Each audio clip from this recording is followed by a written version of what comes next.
Maximum ప్రతి ఒక్కరికి తెలుసు అనమాట. చాలా ఫేమస్ గురూజీ. సో ఆ గురూజీ ఎవరో కాదు, శివరుద్ర గురూజీ అనమాట. సో ఫస్ట్ ఒకసారి ఆ గురూజీ గారిని మీ అందరికి పరిచయం చేస్తా. సో నమస్తే గురూజీ. నమస్కారం మిత్రమా, బాగున్నారా? ధర్మరక్షణకై మీలాగే అన్ని కార్యకలాపాల్లో తిరుగుతూనే ఉన్నాము. సో ముఖ్యంగా గురూజీ, ఈరోజు మన స్టూడియోకి పిలవడం ముఖ్య ఉద్దేశం ఏపీ ఎన్నికలు. సో ఈసారి ఏపీ ఎన్నికల్లో సీఎం ఎవరు కాబోతున్నారు, సో అక్కడ సిచ్యువేషన్స్ ఏ విధంగా ఉన్నాయి, సో ప్రజలకి వాళ్ళ జాతకం ప్రకారం తెలుసుకునే ప్రయత్నం అయితే చేద్దామని చెప్పి మిమ్మల్ని పిలిచిన గురించి. సో ఓకేనా? మంచి ప్రశ్నలు. ఓకే గురించి. So first Chandrababu Naidu CM అయితే ఏపీ ఏ విధంగా ఉంటుంది? గొప్ప ప్రశ్నకి మనము గొప్పగానే మాట్లాడుకోవాలి. చంద్రబాబు నాయుడు గారు మనకి పరిపాలన అంటే ఆంధ్ర తెలంగాణ రాష్ట్రాలు విడిపోక ముందుకు కూడా ఆయన గారు కొద్ది కాలం పాటు రెండు రాష్ట్రాలని సీఎం స్థాయిలో అనుభవించారు, అంటే ముఖ్యమైన పదవి. తర్వాత ఆంధ్ర రాష్ట్రం అనేది విభజింపబడిన తర్వాత కూడా ముఖ్యమంత్రి స్థితిగతులను అనుభవించారు. తర్వాత మీరు అన్నట్టుగానే ఇప్పుడు చలామణిలో ఉన్న అధికారులు, ఇప్పుడు జగన్ గారు ఉన్నారు, 5 సంవత్సరాల నుంచి సుమారు పరిపాలన చూస్తూ ఉన్నాం. ఒక దృక్పథాన్ని అయితే చూశారు. ఇప్పుడు ఏపీ తెలంగాణలో కూడా చంద్రబాబు నాయుడు గారి విషయంలో గతంలో వాళ్ళు ఒక విధమైన అపజయం, అంటే వాళ్ళకి విజయం అనేది దక్కకపోవడం చేత ఆంధ్రలో ఇమ్మీడియట్గా అక్కడ గెలవడం కూడా జరిగింది రాష్ట్రం విభజించిన తర్వాత వైఎస్ రాజశేఖర్ గారి యొక్క పుత్రుడు జగన్ గారి పాలనని, ఆయన గారి యొక్క తెలివితేటలని మరియు అంతర్గతంగా కావాల్సిన వసతులని ప్రజల దగ్గరికి తీసుకొచ్చి గెలిచాడు. ఇప్పుడు 5 సంవత్సరాల నుంచి చూస్తుంది కూడా ఆ పాలననే. చంద్రబాబు నాయుడు గారి వ్యక్తిగత జీవితాన్ని చూసిన తర్వాత మీరు అన్నట్టుగానే ఇప్పుడు ప్రస్తుతం ఉన్న పదవీ కాలంలో ఉన్న సీఎం గారి స్థితిగతులను చూసినా కూడా ఇద్దరు కూడా గురు బలంలో ఉన్న వాళ్ళే. బాగా మనము ఇప్పుడు జాతక బలం అన్నారు కాబట్టి చెప్తున్నాము, గురు స్థితిగతులను గెలవాలి. ఇదంతా ఒక రణరంగం అనుకోవాలి. ప్రజాపాలనని చేసుకోవడానికి వస్తున్నారు వాళ్ళు, వ్యక్తిగత పాలనకైతే రావట్లేదు కదా మిత్రమా. కాబట్టి ఏంటంటే ఇప్పుడు చంద్రబాబు నాయుడు గారు ఒకవేళ మీరు అన్నట్టుగానే గెలిచారు అని అనుకుందాం, ఆయన గారు ఒకసారి 5 సంవత్సరాల పాలన అదే ప్రాంతంలో చేశారు కదా, చేసి అక్కడ ఏమేమి అభివృద్ధి చేశారో అనేది తెలిసిన తర్వాతే కదా వేరే నాయకుడిని ఎన్నుకోబడ్డారు. కాబట్టి అదే నాయకుడిని ఎన్నుకోవాలి అని ఒకవేళ ప్రజలు నిర్ణయించుకుంటే ఈ నాయకుడు రావచ్చు, లేదు ఈ నాయకుడి పాలన బాగున్నది అని అనుకుంటే మిత్రమా, జగన్ గారిదే గురుస్థానం ఎక్కువ చూపిస్తుంది. ఇందులో 2 స్థితిగతులలో కూడా పై చెయ్యి జగన్ గారిదే చూపిస్తుంది. ఇప్పుడు నింద మోయడం అనేది రాజకీయ నాయకులలో కానీ ప్రజల నుంచో కానీ, ఇప్పుడు ట్రోల్స్ అంటాం, కామెంట్స్ అంటాం, ఇవన్నీ సహజంగా జరిగేటి. కానీ ముఖ్యంగా లోతులోకి వెళ్ళి చూస్తే లాభపడిన వాళ్ళు కూడా ఉంటారు కదా అందులో. ఇప్పుడు ఒక సెట్ ఆఫ్ వర్క్లోనే ఆయన గెలవలేడు, అంతమంది రాష్ట్ర ప్రజలను గెలిచాడు కాబట్టి 5 ఏళ్ల పాలన జరిగింది. ఇప్పుడు కొంతమంది అంటారు ఆయన పాలన ఎలా ఉన్నది, ఈయన గారి పాలన ఎలా ఉంది అని. అంటే చంద్రబాబు నాయుడు గారి యొక్క పాలనను కూడా చూశారు కదా. ఇప్పుడు ముఖ్యమంత్రి అయ్యారు జగన్ గారు చిన్న వయసులోనే, 5 సంవత్సరాలే. కానీ 5 సంవత్సరాలకు ముందు సుమారు 15 సంవత్సరాలకి పైగా ముఖ్యమంత్రి స్థాయిని అనుభవించారు కదా చంద్రబాబు నాయుడు గారు. ఆయన పాలనను కూడా చాలా దగ్గరగా చూశారు ఈ ప్రజలు, ఆంధ్ర అయినా తెలంగాణ అయినా సరే. ఇప్పుడు ప్రత్యేకంగా మనం ఆంధ్ర గురించి మాట్లాడాలంటే జగన్ గారి యొక్క పాలనలో ఒక విధంగా చెప్పి మాట్లాడుకుంటే, ఏ స్థితిగతులు ఏ అనుభవం లేనిది 5 ఏళ్లలో ఒక పదవిలో ఉండగలడా ఒక ముఖ్యమంత్రి? ఎక్కడికో ఒక దగ్గర అయితే ఏదో విధంగా అయితే లాభం జరిగిండవచ్చు కదా మిత్రమా. విద్యా సంస్థలు తీసుకున్నా కూడా, ఏదైనా ప్రభుత్వ రంగ సంస్థలు తీసుకున్నా కూడా, ఏదైనా వాణిజ్యానికి సంబంధించింది, ఇంకేదైనా వ్యాపారానికి సంబంధించింది, అందులో డెవలప్మెంట్ చూసి ఆయన చేస్తున్న స్థితిగతులని అనుభవించి దాంట్లో సెటిల్డ్ అయిన వాళ్ళు కూడా ఉండవచ్చు. లేదా ఇప్పుడు రాబోయే ఈ ప్రభుత్వం మారినప్పుడో లేకపోతే అదే ప్రభుత్వం వస్తే కూడా ఆ యొక్క ప్రతిఫలాన్ని చూడవచ్చు కదా. ఇప్పుడు జగన్ గారి ముఖ్య ఉద్దేశం మాట్లాడుకొని రాగానే రోడ్డు గురించి ఎక్కువ చెప్తుంటారు. సో మనం కూడా 2 విషయాలు మాట్లాడాలి. 2 సంవత్సరాలు కరోనా అన్న వ్యవహారం జరిగింది మన దగ్గర. ఆయన పదవి వచ్చిన తర్వాత ఈ లాక్డౌన్ సంబంధించింది జరిగింది. వ్యాపారాలు ప్రపంచం మొత్తంలో కూడా పెట్టుబడులు పెట్టలేని స్థితిలో ఉన్నారు. అయినా కూడా ఆయన పెట్టుబడులు తెచ్చే వాళ్ళని తెచ్చాడనేది కూడా విన్నాం. ఈ మధ్య నేను న్యూస్ చూస్తూ ఉన్నాను కదా. ఇప్పుడు 2 సంవత్సరాలు ఆయన పాలనలోనే దెబ్బపడింది. అంటే వాణిజ్య ప్రకటనలకి ప్రభుత్వాలే రాలేవు. అలాంటి దాంట్లో ఇప్పుడు ఉన్న 3 సంవత్సరాల్లో గత ప్రభుత్వం చేసిన ఏదైనా చిన్న పెద్ద కార్యక్రమాల్లో కానీ, అప్పులే కానీ, ఇంకేదైనా వెసులుబాట్లే కానీ, అందుబాటులో రాదు పథకాలే కానీ ఏవి కూడా రాని సమక్షంలో ఈ 3 సంవత్సరాలు పాలన చేసినప్పుడు జగన్ గారు ఈ 5 సంవత్సరాలు 2 సంవత్సరాలు ఒక విధంగా చూస్తే బయట నుంచి ఏ పెట్టుబడులు రాలేవు. మీకు తెలిసిందే కదా లాక్డౌన్ ఎఫెక్ట్ ఏ విధంగా ఉండేను. కాబట్టి ఏంటంటే గురుస్థాయి జగన్ గారిది మరియు చంద్రబాబు నాయుడు గారిది ఇద్దరిది చూపిస్తుంది. కాబట్టి ఇద్దరి యొక్క గజబలం చాలా ముఖ్యమైనది ఇక్కడ. ఈ పోరులో ఎక్కువ శాతంగా జగన్ గారిది చూపిస్తుంది. ఒకవేళ జగన్ గారు వచ్చారే అనుకోండి, అదే పాలనని కంటిన్యూ చేయడం ఒక విధంగా ప్రజలకి కొంచెం తోయడం వరకు జరుగుతుంది. లేదు ప్రభుత్వం మారింది అనుకోండి, మళ్ళీ బంతి వెనక్కి తీసి ముందుకు తీసుకెళ్లాల్సిన పరిస్థితిలో మోసపోయినా కూడా నష్టపోయినా కూడా ఏదైనా వెసులుబాట్లు అందని వాళ్ళు ఎవరు మిత్రమా? సామాన్యమైన ప్రజలే. అంటే ఇక్కడ వేత్తలు అంటే రాజకీయ వేత్తల్లో మార్పు వచ్చినా కూడా మార్పు రాని వ్యక్తులు సామాన్యమైన బ్రతుకులే కదా. కాబట్టి ఆల్రెడీ ఉన్న ఒక లీడర్, ఇప్పుడు ఉన్న వైఎస్ గారే వచ్చారే అనుకున్నా కూడా జగన్ గారు, ఆయన కొన్ని విషయ వివరణలో విద్యా సంస్థలు కానీ ఇంకే విషయాల్లో అన్ని వాణిజ్య ప్రకటనలు తెచ్చిపెట్టుకున్నారు. ఇకపైన అవి సుస్థిరంగా ముందుకు రావచ్చు. అంటే గజబలం కనబడుతుంది కదా అక్కడ. గురుస్థాయి అంటారు దాన్ని. ఓకే, గురుస్థాయి జగన్ గారికి ఎక్కువ ఉందంటారు. ఎక్కువనే కనబడుతుంది. ఇద్దరి స్థాయిలో హోరాహోరీ, ఇదే నియమ నిబంధనలు అంటారు దాన్ని. కార్యకలాపాలు ఎలా అంటే ఇప్పుడు మీరు నేను ఒక యుద్ధంలో దిగుతా శంకర, నీవు నేను ఓడిపోయాను అని నిర్ణయించబడేది ఆఖరి క్షణం వరకు. ఇప్పుడు జగన్ గారు గురుస్థాయి ఉన్నది అని అన్నాను, అలాగే చంద్రబాబు నాయుడు గారు కూడా ఉన్నది అని అంటున్న ఆ క్షణాన్ని ఏ క్షణమైనా లాస్ట్ క్షణం ఒక ఓటుతో మారవచ్చు. ఇదే చంద్రబాబు నాయుడు ముందుకు పోవచ్చు, లేదా ఇదే జగన్ గారు ముందుకు పోవచ్చు. ఈ స్థితిగతులు చాలా ముఖ్యమైనవి ఇక్కడ.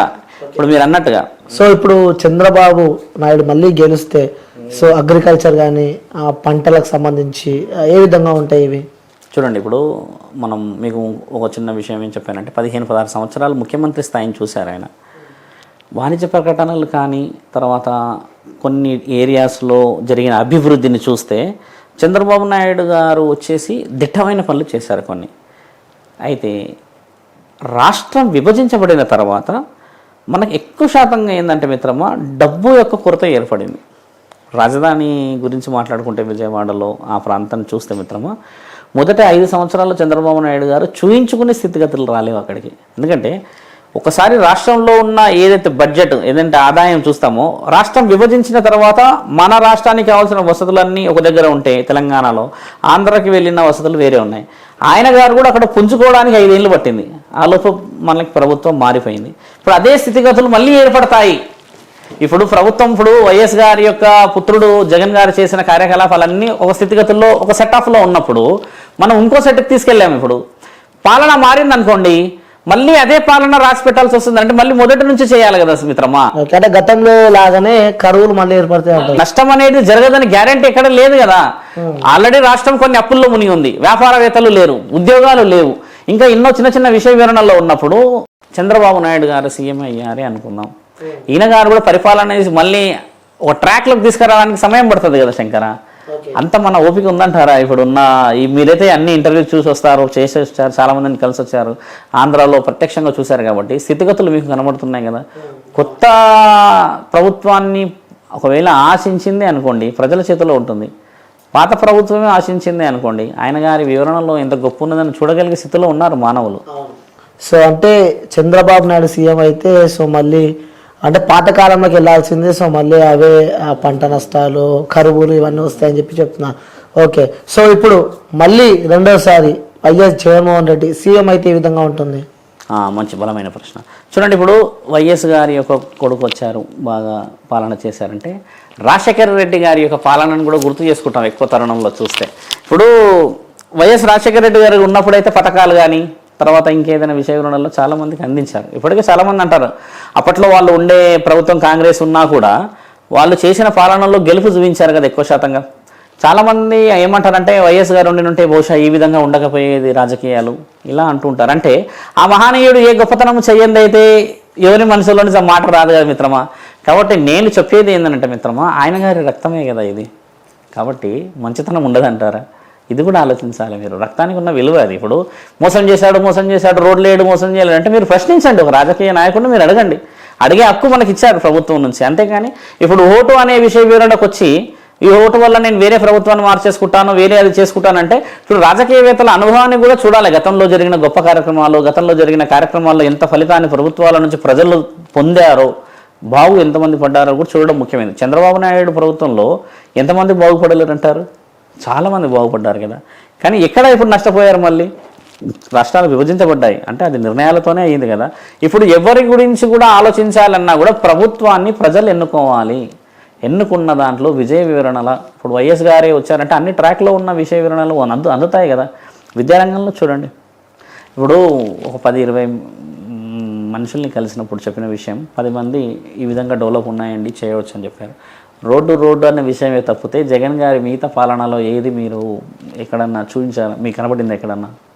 మీ ఆలోచనలో, మీ అనుభవంలో రోడ్డు అనే విషయమే ఒకటే మాట్లాడారు, కానీ అంతకు మించి ఇంక వేరే ఏమున్నది? ఇప్పుడు చూడండి, వ్యక్తిగతంగా ఆయన గారి యొక్క టాలెంట్ అది.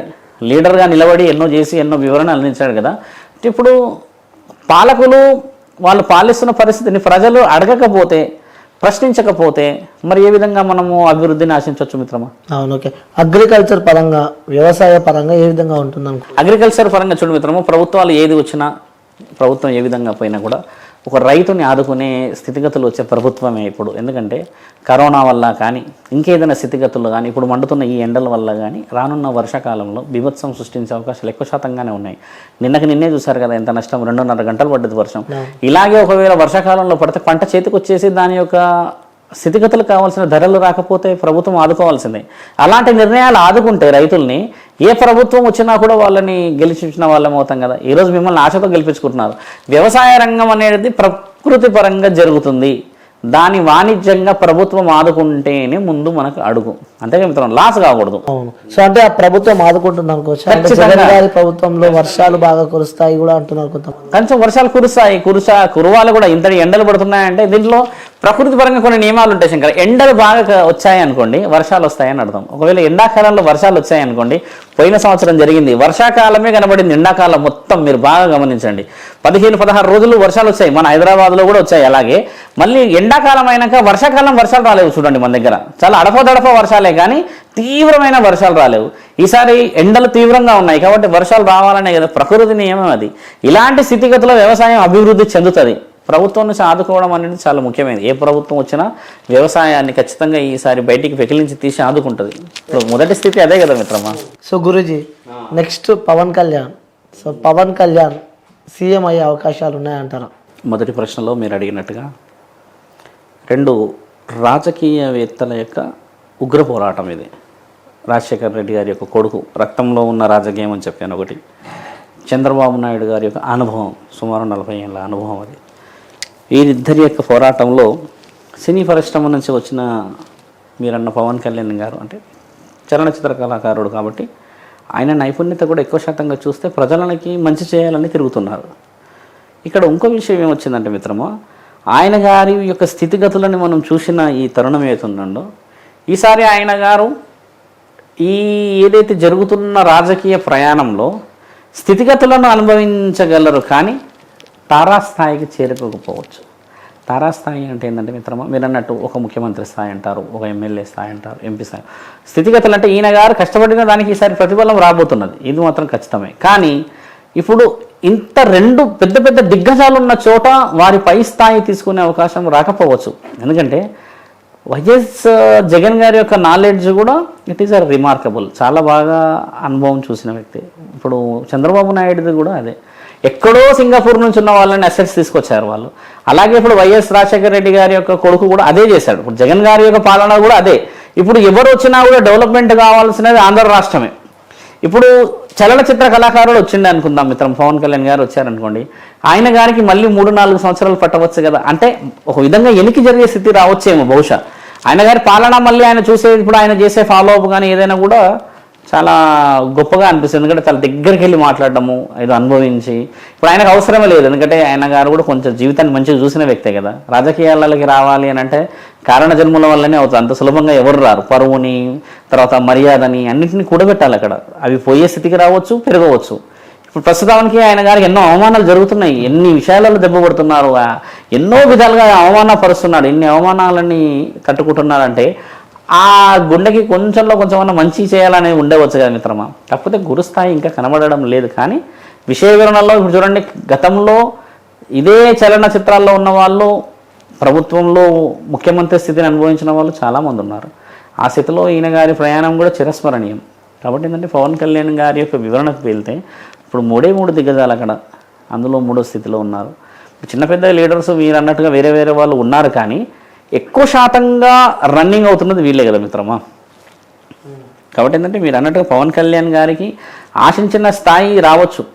కాకపోతే ఏంటంటే రాత్రికి రాత్రి ఏదైనా విషయ వివరణలో మార్పు రావచ్చు. మళ్ళీ అదే చంద్రబాబు నాయుడుకు అదే విధంగా జరగవచ్చు. రాత్రికి రాత్రి వీళ్ళు ఏం ఆలోచించి పొద్దున్నే లేచి వాళ్ళు ఓట్లు ఎవరికి వేస్తారో తెలియదు.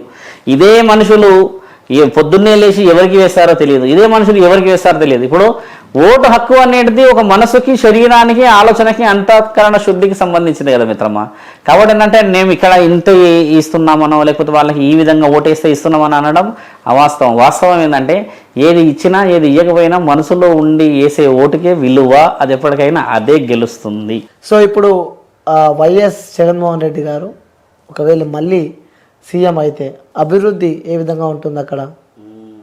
ఖచ్చితంగా మీరు అన్నట్టుగా మొదట రోడ్లు అభివృద్ధి చేయాల్సిందే ఆ మహనీయుడు. మీరు అన్నట్టుగానే అంతా మొన్న ఈ మధ్య మాకు ఒక వ్యక్తికి చిన్న చిన్న మాటలో ఆయన శ్రీకాకుళం నుంచి వచ్చారు అన్నప్పుడు అని చెప్పిండు. ఆయన రోడ్డు గురించి అంటే ఊరుకోండి స్వామి అలా అనకూడదు, ముఖ్యమంత్రి కదా ఆయన కూడా. 2 సంవత్సరాలు అసలు ప్రభుత్వాల నుంచి సపోర్ట్ దొరకలేదు. అంతకు ముందుకు ఇంతో అంతో అప్పో ఏదో చేసి ఉండే రాజధాని గురించి గొడవలు అయినాయి. ఇంత దాంట్లో బడ్జెటే లేని ఏ విధంగా పోతాడు అన్న మాట నాకు అంత అవగాహన రాలేదు. ఇప్పుడు ఈయన గారి చేతిలో సమయం కూడా తక్కువ ఉండే కావచ్చు బహుశా. ఇప్పుడు ప్రభుత్వం నుంచి వచ్చిన అవసరాలను బట్టి ముందుకు వెళ్తామా లేకపోతే సొంతంగా డబ్బులు తీసి పెడతామా మిత్రమా? ఏదన్నా మనం డెవలప్ చేయాలంటే ఆయన దగ్గర ఎన్నుంటే నీకెందుకు మిత్రమా? ప్రభుత్వం నుంచి వచ్చే స్టేట్ విషయాన్ని ఖర్చు పెట్టగలుగుతాడు కదా. అదే మనం మాట్లాడుకోవాలి. కానీ నిర్ణయాలు ఇంకా తీసుకోలేకపోతున్నాడు, ఇంకా అంత అనుభవం లేదు అనడం ముమ్మాటికి అది నిజం కాదు. ఎందుకంటే అది వాస్తవం. ఇప్పుడు ప్రభుత్వం నుంచి నీకు బడ్జెట్ వచ్చింది, ఆల్రెడీ కొన్ని అప్పుల్లో ఉన్నాము, లేదా ఇంకా రోడ్డు గురించి మాట్లాడుతున్నాం, లేదా ఏదో విద్యా సంస్థల గురించి మాట్లాడుతున్నాం, లేదా ఏదో వ్యాపారానికి అభివృద్ధి మాట్లాడుతున్నాము అని అంటే మిత్రమా ఆయన చేసే స్థితిగతుల్లో నించొని ఆలోచించగలిగిన వ్యక్తే. కానీ ఏంటంటే ఆ విధంగా ఆయనని తక్కువ అంచనా కూడా వేసి పెట్టినారు చాలా మంది కదా. అలా అంచనా వేయకూడదు అంటున్నాం మేము. ఆయన గెలిచారే అనుకోండి, ఈసారి ఖచ్చితంగా ఆయన డెవలప్మెంట్ చూపించాలి. లేదు అంటే మరోసారి అయినా ఎలక్షన్స్ అయితే ఉన్నాయి కదా, 30 అయితే ఎలక్షన్స్ ఉన్నాయి కదా మిత్రమా. 2029 మళ్ళీ ఎలక్షన్స్ ఉన్నాయి కదా. ఈసారి గెలవగానే ఆయన 100 ఏళ్ళకైతే ఎన్నుకోబడ్డాడు కదా. కాబట్టి ఖచ్చితంగా ఎవరు గెలిచినా, ఇప్పుడు జగన్ గారు గెలిచారు అనుకోండి, వ్యవసాయం 1, రోడ్లు 2, ముఖ్యంగా మాట్లాడితే ఎడ్యుకేషన్. ఇప్పుడు ఏదో వాలంటరీ సిస్టమ్ పెట్టారు, ఏదో ఇంటికి ఇస్తున్నారు, ముందుకు పోతున్నారు. తర్వాత పెన్షన్ కూడా ఇంటికి వచ్చే ఇస్తున్నారు, రేషన్ కూడా ఇంటికి వచ్చే ఇస్తున్నారు అని అంటున్నారు కదా. ఇవన్నీ మరి చేయగలుగుతున్న వ్యక్తి ఇంకొక 5 ఏళ్ళు పాలించలేడు అంటారా?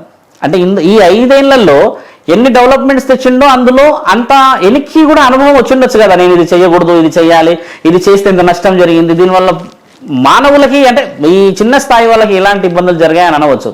వ్యాపార పరంగా ఆలోచించకండి ఆయనని, రాజకీయవేత్తగా మాత్రమే చూడాలి. వ్యాపారవేత్తగా అంటే మిత్రమా నీ దగ్గర ఎంత తెలివి ఉంటే నువ్వు అంత సంపాదించుకుంటావు. అది వ్యాపారం అనేది నీ యొక్క వ్యక్తిగతమైనది కదా. రాజకీయవేత్తలకు వచ్చేసరికి ఏంటంటే డెవలప్మెంట్ చేశాడనే చాలామంది చెప్తున్నారు. ఇప్పుడు చూడండి, ఆయన రోడ్ షో చేస్తాడు, చంద్రబాబు నాయుడు రోడ్ షో చేస్తారు. అదే మనుషులు ఇందులో ఉంటారు, ఇదే మనుషులు అందులోనే ఉంటారు. అంటే ఇప్పుడు ఇక్కడ తప్పు ఎవరుతుంది మరి? మీరు ఆలోచించండి బాగా. ఇదే మనిషి రాత్రి ఉంటాడు, పొద్దున ఎవరికి ఓటేస్తాడో కూడా తెలియదు. అంటే నిర్ణయం అనేది ప్రజల చేతిలో ఉంది, పాలాడ విషయం. ఇది చాలా ముఖ్యమైన విషయం. డెవలప్మెంట్ ఖచ్చితంగా జరిగి తీరాల్సిందే. ఈసారి అన్న రాజధానికి పేరు వచ్చేసి తర్వాత కావాల్సిన ఈ పెట్టుబడులు, రావాల్సిన ఉద్యోగాలు, పిల్లలకి కావాల్సిన భవిష్యత్తు, ఇది ఖచ్చితంగా జరగకపోతే ఇప్పుడు ఆ వైఎస్ రాజశేఖర రెడ్డి గారి యొక్క పాలనకి విలువ రావాలంటే ఇప్పుడు అంటే జరుగుతుంది అనుకోవచ్చా? ఖచ్చితంగా జరగాలి. జరుగుతుంది, జాతక బలంలో రాసి ఉంది, జరిగి తీరుతుంది. ఇప్పుడు ఇన్ని ఛానల్స్ వచ్చాయి శంకర, సోషల్ మీడియా, ఫేస్బుక్, ఎన్నో అవేర్నెసెస్ ప్రోగ్రామ్స్. మీరే ప్రత్యక్షంగా 30-32 ఏళ్ళు ఉండవు మీకు, మీరే ఇంత తెలివిగా చేస్తే అంత అనుభవంలో వాళ్ళు ఇంకెంత ఆలోచన చేస్తుండొచ్చు.